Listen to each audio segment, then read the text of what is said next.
Hello, my lovely. This is Editing Annie coming to you right at the beginning of this episode. Just to let you know that the audio for this video is a little bit quieter than normal because it's a bit of a reaction video to something that happened first thing in the morning and everyone else was either sleeping or making lots of noise in a different room. So I was just basically being respectful of my family whilst recording it, but also being respectful to myself because I had something to say and I needed to get it out. I really hope that you enjoy this episode. I do have more to say on this subject. However, I will be recording this at a later date and it will be going out as a Patreon only episode. We are taking Glimmer Seekers over to Patreon.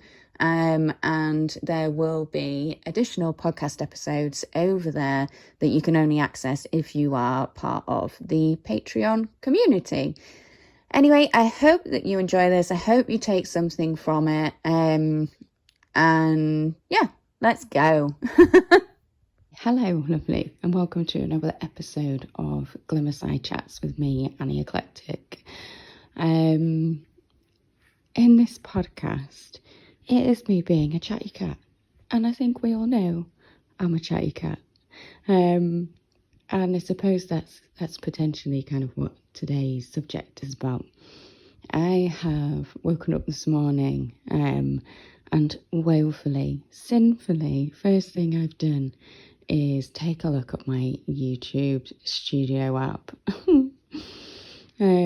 This is not something I advise doing. What I would usually say to people is avoid looking at your phone until, you've had a wee, do a bit of spoken. I'm glad to be awake. Although this morning I was not really that glad about being awake. And there was a comment on my latest video. It was like, I like what you made, but I don't like that you talk too much. And I think if I'd had a better night's sleep, I probably wouldn't have been upset about it. But I was a little bit upset about it because, I watch a lot of videos. They're not always for me. If they're not for me, they're not for me, I will just go on with my day and find a different video that is. I don't really believe in this kind of pushing what you perceive to be the correct way to do things on other people. Everybody has their own style, and I suppose that's what I want to talk about today. I could very easily have got upset about that and allowed my RSD, so rejection sensitive dysphoria, to kick in a big way, and potentially that could stop me from doing the thing that I do. I'm not going to let it. Of course I'm not, because do you know what? There's lots of people who do like the way that I do things and do like the chattiness, and they do like just putting my videos on to have a bit of company whilst they're co-working. And this is going to be a really quick episode because I'm quite interested in the kitchen whilst the house is waking up around me. It's why it's quite quiet.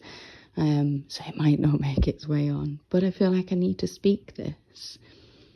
Don't let other people's perceptions of how you're supposed to do something stop you from doing things the way that you do them. Yes, there is absolutely merit in taking advice from people, in talking things through with people, speaking to people who have more experience doing something.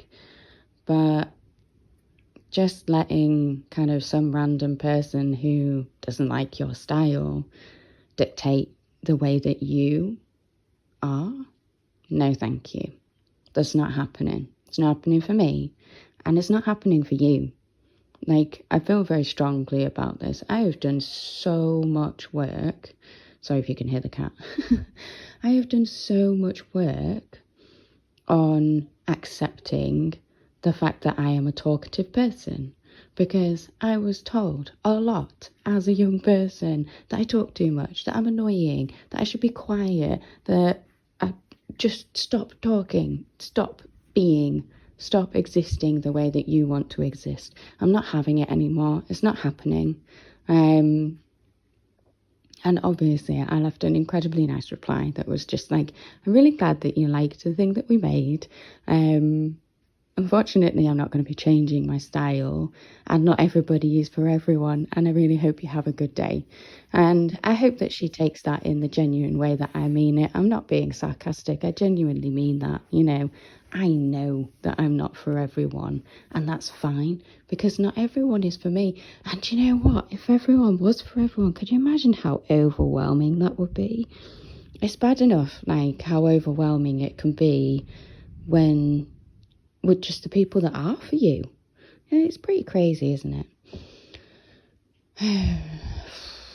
Oh, it feels really good to get that out. Thanks for being my morning therapy.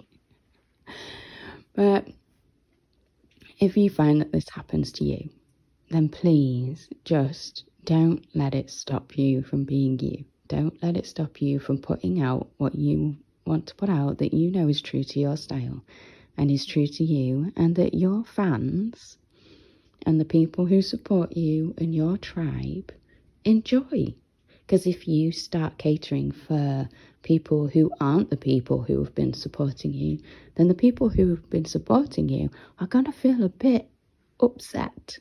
That's not the word that I was going to use, but you'll start to alienate the people who do genuinely really love what you do for being you. You are allowed to be you, and I'm allowed to be me. And this is an incredibly short one today, but it's pretty much all that I can manage right now. I'd quite happily just go back to bed, but that's not an option today. I hope for everyone who's in the UK and going through half term with their kiddos that you are loving it, that you are having really nice quality time with the kids, and they're not driving you too bonkers, because I think we all know that it can get a little bit intense at points, can't it? Anyway, remember to find your glimmers, hold them, love them, save them for later, for those times when, someone might trigger you. And have a really, truly wonderful day. And I will see you next week in the next episode. Bye.